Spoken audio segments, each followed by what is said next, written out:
I'm your host, Mike Litwin, and this is the 25th Floor Juke Joint.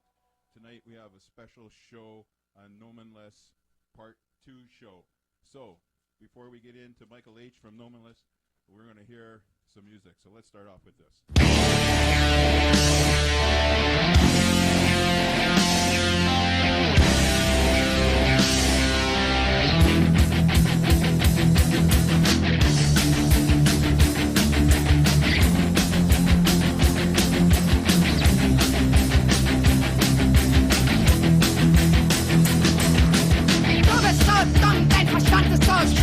Du glaubst jeden Blödsinn, den man dir vormacht.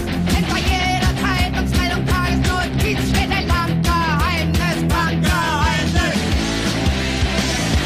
Bankgeheimnis, schmutziges Geheimnis. Bankgeheimnis, dreckiges Geheimnis. Bankgeheimnis, schmutziges Geheimnis. Bankgeheimnis, Bankgeheimnis.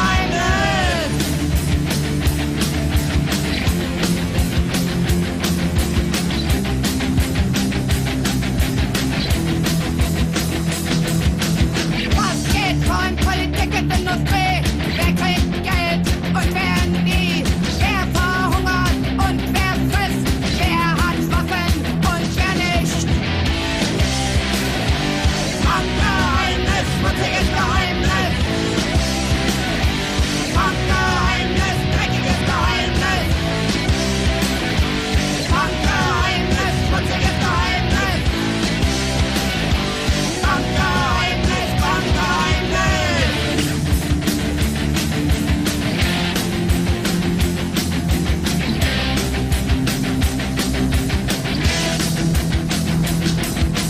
Wer kriegt die Kohle vom Drogenkonsum, vom Menschenhandel und Waffenboom? Wer profitiert von jedem Krieg? Wer ist der nie verliert? Bankgeheimnis, schmutziges Geheimnis. Bankgeheimnis, dreckiges Geheimnis. Bankgeheimnis, schmutziges Geheimnis. Bankgeheimnis, Bankgeheimnis.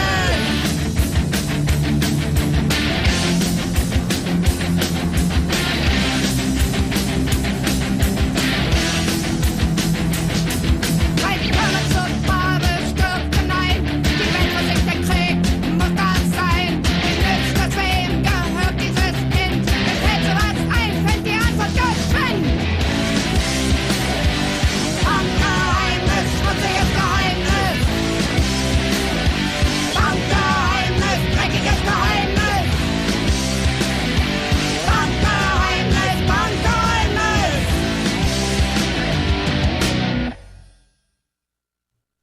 Okay, so I'm here with Michael H. from Namenlos. Michael, what did we just listen to? Well, that was Namenlos with Bankgeheimnis. Okay, and so Mike, what are we going to hear next? Well, the next one would be, just to give us some more time to get set up here, we would like to listen to Frustration, yeah. Okay, Frustration by Namenlos.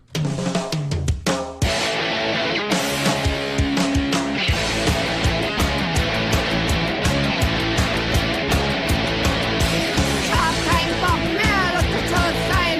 Dauer Stress, Aggression, die reißt euch rein.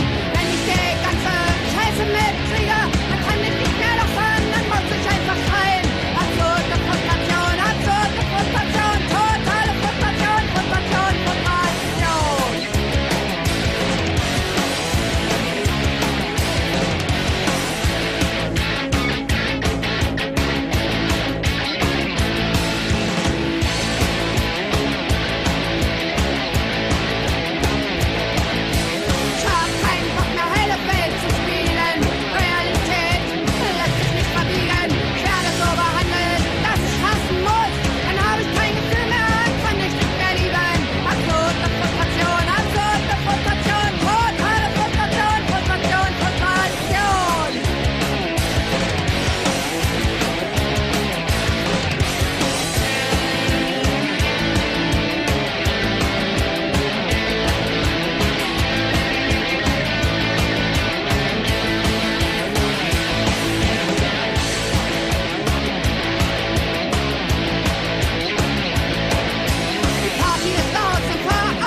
Okay, here we go. So, we have with us tonight Michael H. from Namenlos.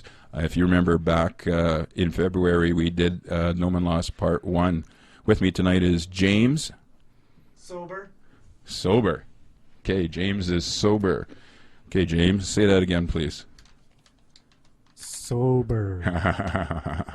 Okay, so, and of course, tonight as well, Mike's here. And just to bring people up to speed, if they didn't catch the February show, Mike H. is a band member of an East German punk band, Namenlos, so aptly named by the East German secret police.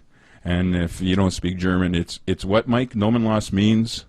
Nameless. Nameless. Because we didn't have a name. Because they didn't have a name, and of course the East Germans... And we didn't wanted one. Yes, but the East German police wanted one. So Mike's here. We just heard 2 tracks off of their... actually, you know, why don't we let Mike tell us what we just heard? Mike, what did we just hear? Oh, didn't I say that already? That was a Bankgeheimnis and Frustration, what means frustration. The first one would be Bank Secret from the album Freiheit, Gleichheit, Brüderlichkeit, whatever that means in English. So anyways, Mike has emigrated to Canada. He's now a Canadian citizen living here in Manitoba. And he doesn't want us to use his last name because he still has friends and family back in Germany. So it's Mike H. And he's going to talk more about what it meant to be a punk rocker behind the wall, the Iron Curtain. Second now. So why don't you go ahead, Mike, talk. James is prodding me to let Mike talk. So go ahead, Mike. So good morning, everybody. Well, I figured this is going to go like this, so I'm going to wrap up the history of East German punk rock here a little bit in a short track. So 1977, that's when pretty much everybody, I guess, around the world heard something about the Sex Pistols. So me, I thought it was a hard rock band, but and the best one I ever heard, you know, like, and I guess ever since hard rock was becoming very boring, you know, like they started playing with the London Symphony Orchestra and stuff like that. So, and one day I heard that band, you know, like, wow, this is what I wanted to hear. That's a nice hard rock band, and they were called the Sex Pistols, you know. And you start looking at the lyrics, you know, you read something what the newspaper write about it, what was just a made-up story, anyways. So. But you figured it out very fast.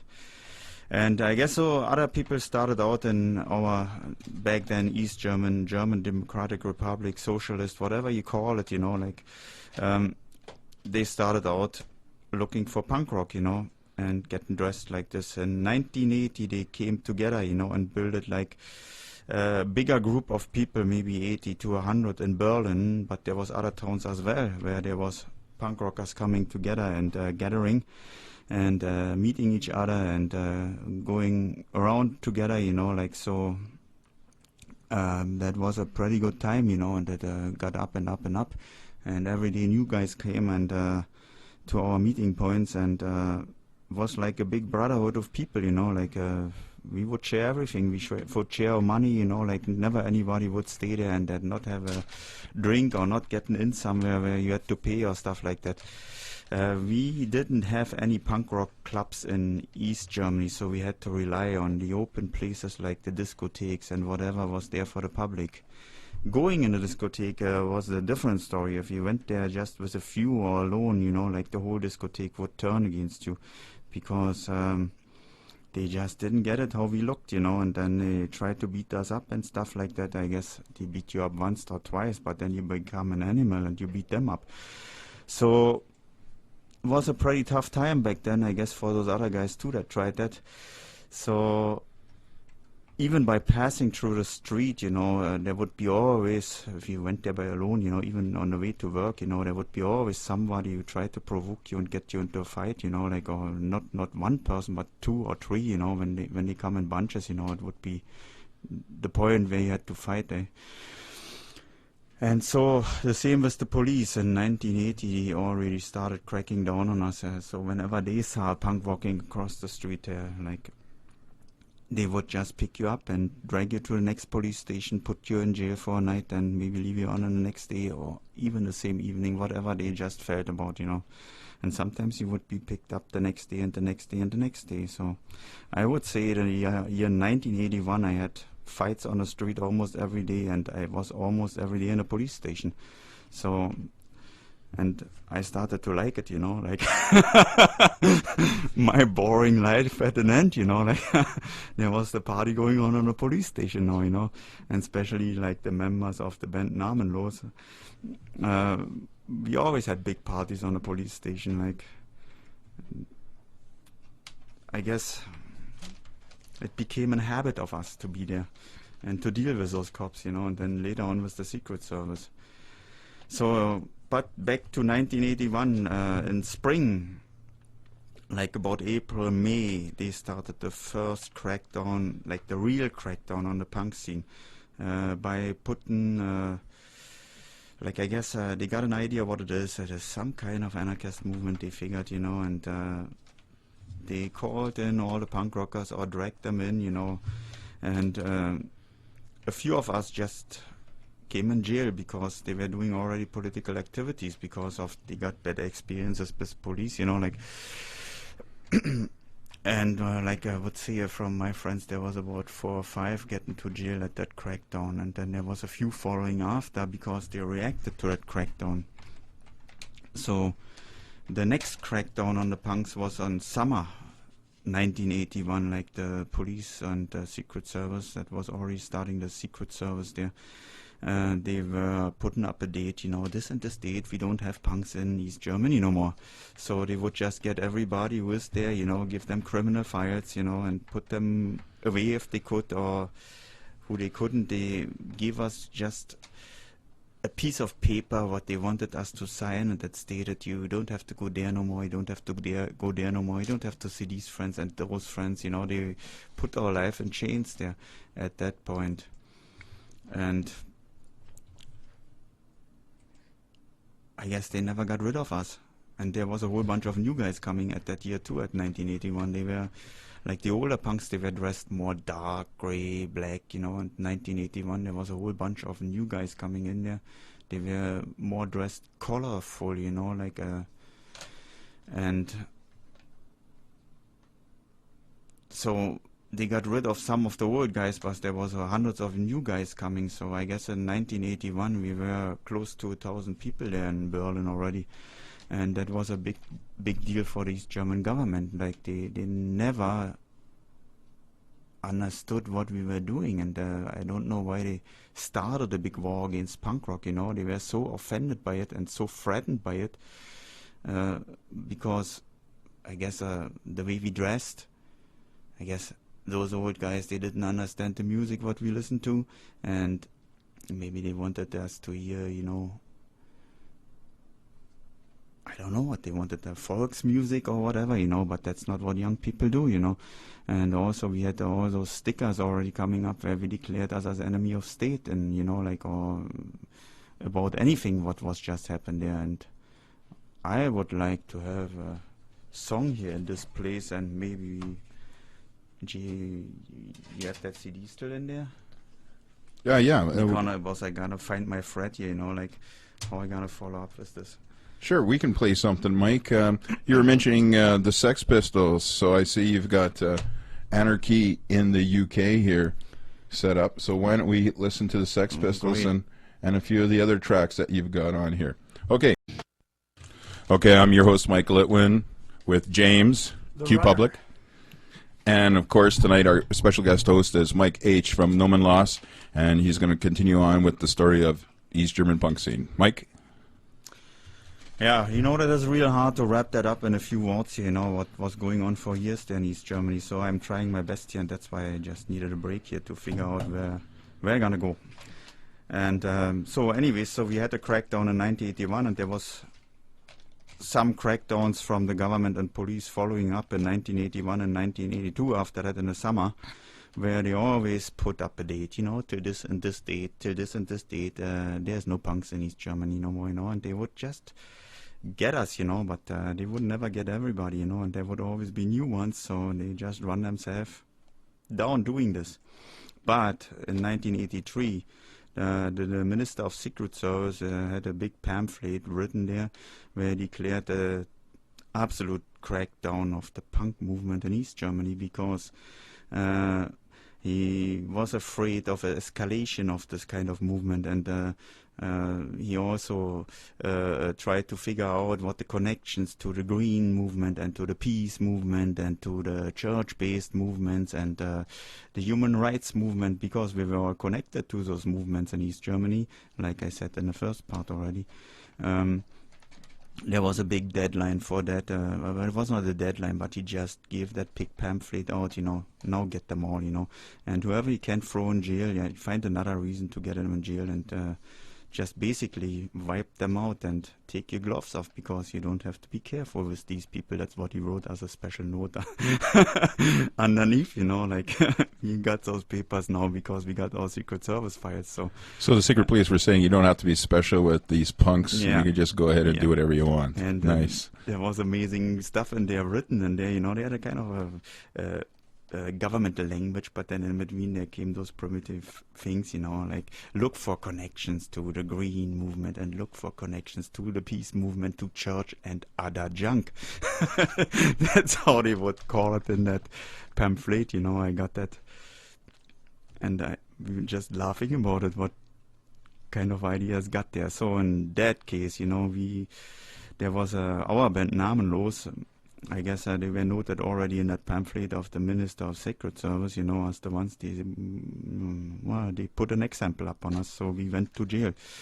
And for our songs, for our lyrics, maybe for our behavior, when they were catching us because we didn't listen to authorities, and for us it was like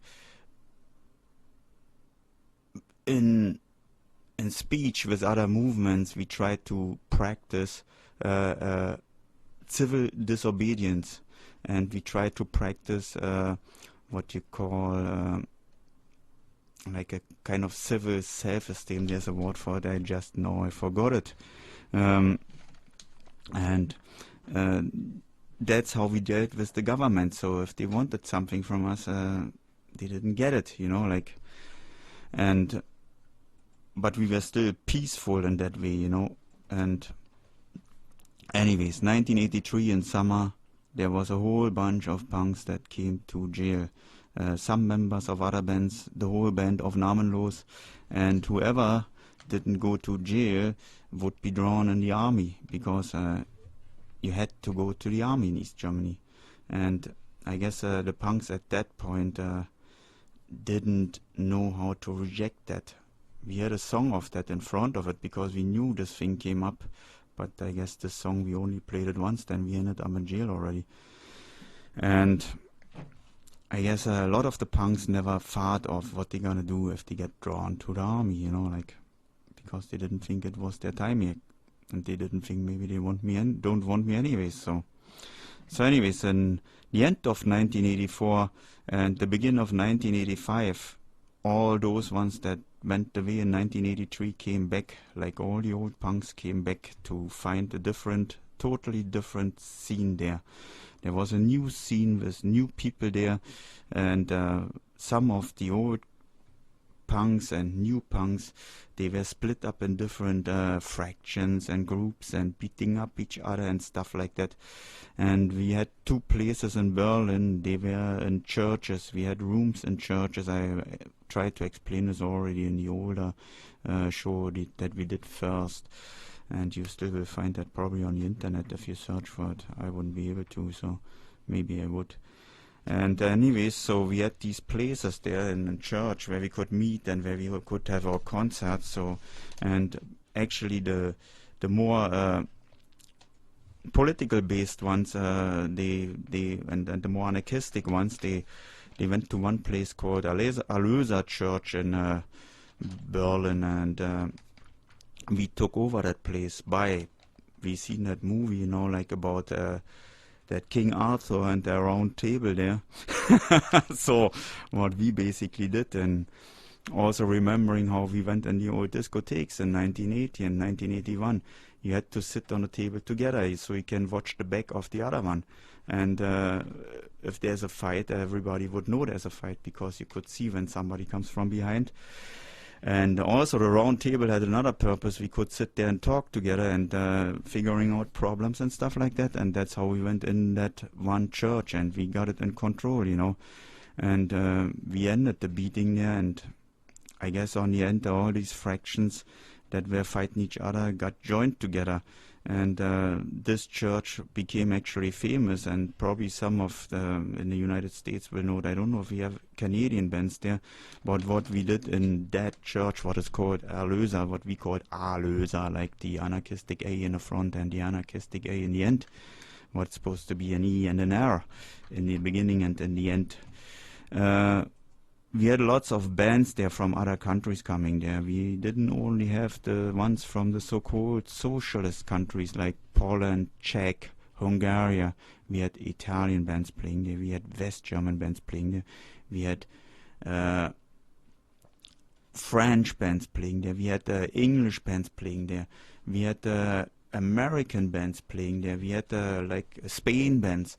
And this was never ever happened in East Germany before, because you had to have permission to have a band playing that comes from a socialist and even from a capitalist country. That was even impossible to let a band play on stage from a capitalist country. So, but by doing so and practicing our the civil disobedience and our freedom, you know, of speech and our right to move and whatever we did there, you know, like we neglected that we could go to jail for doing so, because we could have all end up in jail a long time for this, and all activities that went around us and the church, you know, like, and so this was a pretty big thing on the end. And we had twice a year we made a big open air concert there for a weekend, you know, like 2-3 days sometimes, you know, where all the bands would be able to play there, the East German ones, the Polish, the Czech, the Hungarian. Was a big thing. And that actually we seen in Poland. They did things like that, big open air festivals with punk rock bands from all over. And play a song. Play a song. Which one do we play? Okay, well, we'll just go on next. I'll let you pronounce this. We'll play track number 2 there. No, we play track number 1. That's Stromsperre, Letzte Hoffnung. Oh, okay. That one there. Okay. 3. 5.9. No, it's not a moody Manitoba morning. It's the 25th Floor Juke Joint with your host, Mike Das Tier Litwin and James Q Public. James, say hi. Sober. And tonight, of course, our special guest is Mike H. from the band Namenlos. So, Mike, continue on with the story you're telling us. Okay, so this was a song from the West Berlin punk rock band Stromsperre. Played this because our now bass guitarist is from that band. Namenlos reunited or still exists, or however you want to call it, and we have a bass guitarist that played in that band that was there in the 80s in West Berlin, and that had a meaning to us because they were political too. So anyways, the thing is about the old East German punk rock in GDR times, you know, like before 1989, was very simple. Like we played a few songs already, and you might have figured, you know, that the recordings are not the best, and you know all the stuff there's not the best. But we were just people that picked up instruments, and we had something to say. We never played before, you know, and due to bad stage conditions, you know, and bad equipment, you know, at that time, you know, there's nobody that had a fancy equipment or stuff like that. We didn't have the money to buy that, and East German punk rock stayed simple. And like it was just the luck of the equipment too. If you have bad stage equipment, you can't do fancy stuff on stage, you know, because it's just a big munch there anyways on what comes out there. If, you know, the main thing is to hear the songs and the lyrics, eh?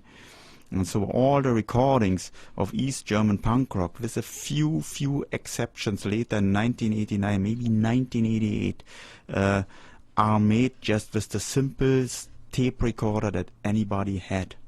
You know, like somebody in the crowd had a tape recorder and he taped the songs, maybe if they're live, or they taped it in when they were training for the songs. You know, they were never.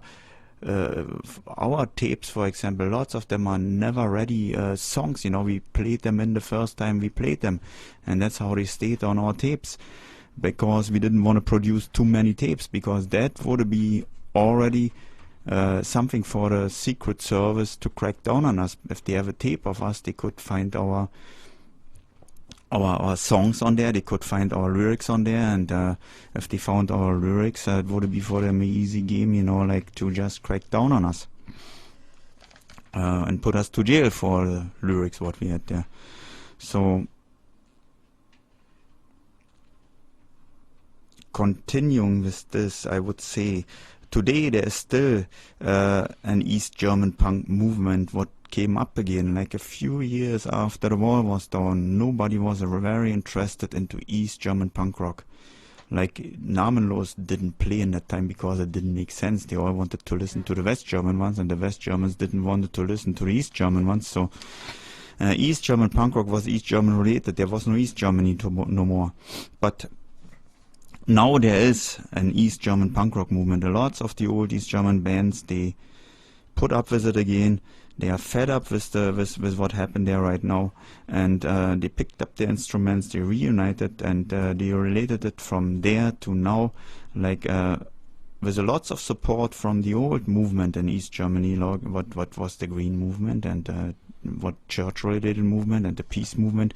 We still have lots of support from them to get on stage sometimes, you know.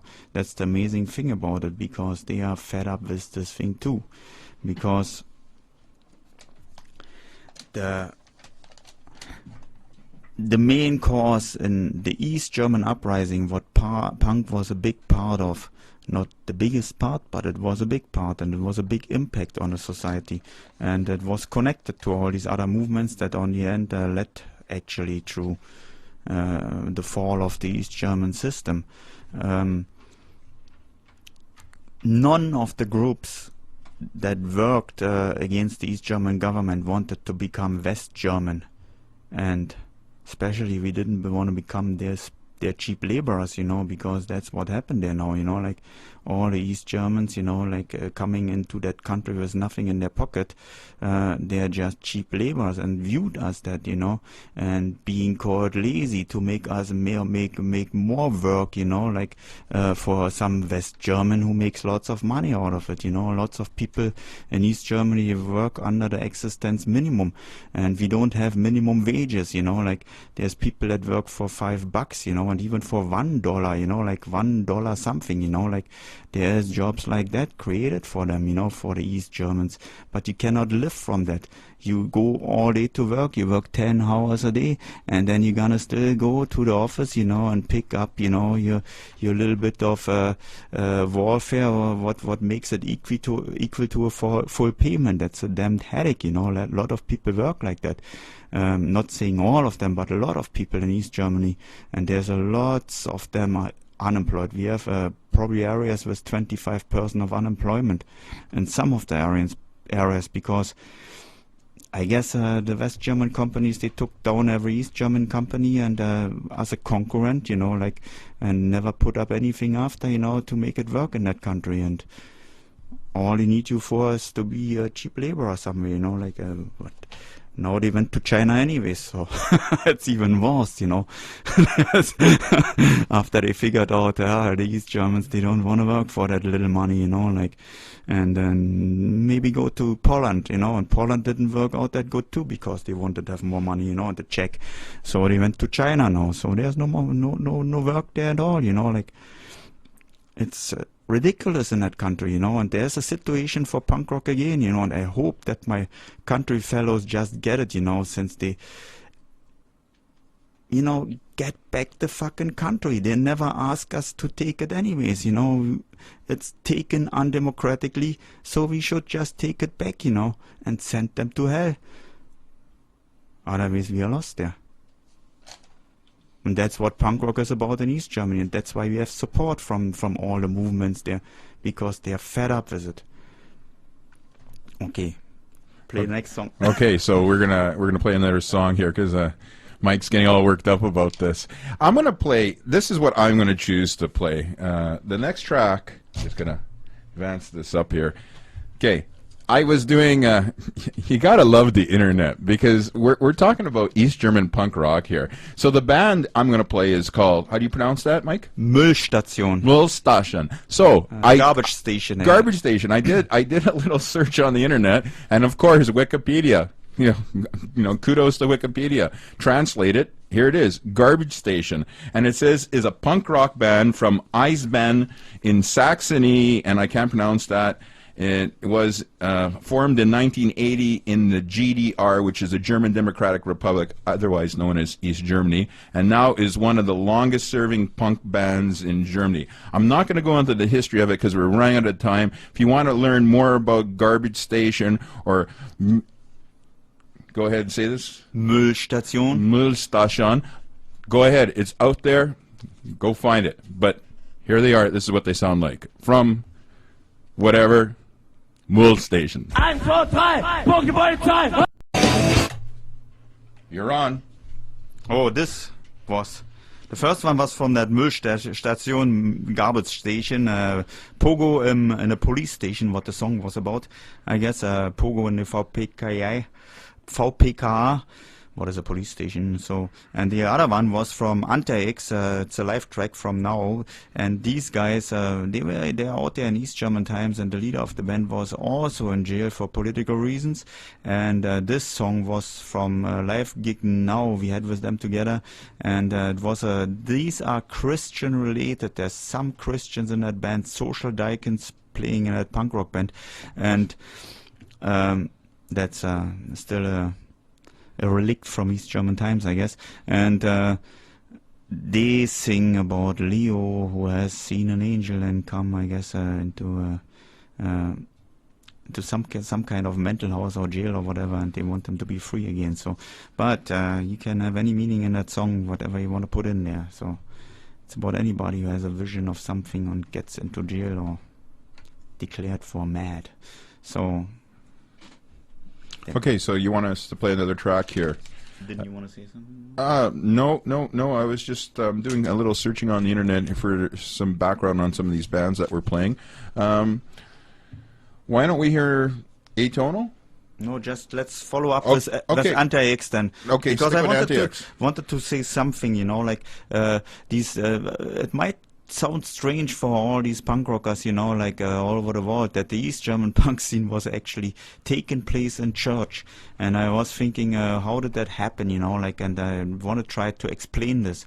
There was in the 1979 or 1978, there was a few priests in East Germany that had issues with environment, peace, and the government, and I guess the government didn't treat the church fairly anyway. So, and one day, I guess the church figured out, you know, there's only old people coming to church, you know, what we gonna do about it? And there was, I guess, a few people that are priests, you know, and they're already moved by something, and they wanted to change the world somehow, you know, and they figured out, you know, we're gonna work with the young people, you know, but we're gonna let them believe what they're gonna believe in, and we're gonna believe in what we believe in. We're not gonna focus on the God, the Son, and the Holy Ghost, but we're gonna focus on the Son, and that's Jesus. And Jesus is a human being, and we're gonna act like Jesus, and we gonna carry this on, and we give them a place. And this started out actually with the long-hairy people, you know, they used to make like blues sessions in the church at that time. 1979, the first one. 1980, it became politically already, because those priests, they kicked in, and like the first one was for the try, how the government would react, and the next one was politically, you know, that's always how we would do that. In lots of cases we would try and then hit them. And so they didn't pay attention too much. And then they had to pay attention, and that's how they did that too, I guess. And they established social deacons that worked with criminal endangered people around the neighborhood of the church, for example. And in that case, there was one social or a couple of social deacons that were highly political motivated, and that took that energy of those criminals and put them in a political place, so just made them to articulate themselves. Like they would come from a working class background and they didn't know how to articulate themselves, and so they did it the wrong way, beating up people, and they would come in jail, all their anger and all their hate, and so they made them articulate themselves, and some of them became also very political after. And the same with the punks, like we came through one social deacon to the church what we met on accident, and he was very politically, and he was saying Jesus is an anarchist, like other ones too, and then we would get rooms in churches, and we would get they would get our experience with the government, being in jail, and getting into trouble with the police, secret service, and they would be able to make a concept out of that, what then created afterwards the tactic of civil disobedience. That was a network of punks working together with Christian social deacons, and therefore we would support each other in that way, and we would get feedback that we know the law and all that stuff, and we would be very good in acting with the government officers and the police and the secret service. We would exactly know what to do, like we were not stupid, like we were well taught there too, because we were a movement. And well, I think there's only 10 minutes left in the show. There's a couple of things I need to do. We do have our sponsors, and so I have to play some advertisements here. So why don't we do that right now, and then we'll come back with more from... Okay, Mike, you're on. Okay, this was the band Atonal from Saxon as well, and I guess the song is, if you translate it, it doesn't matter, like, and anyways, so in East Germany back then, it was before 1989, it was when you had a band, you had to go through some government approval, you had to play there and you had to show them your songs and, like the lyrics and all that, and they would approve if you can play or not. So all the real punk bands would be playing without that license to play.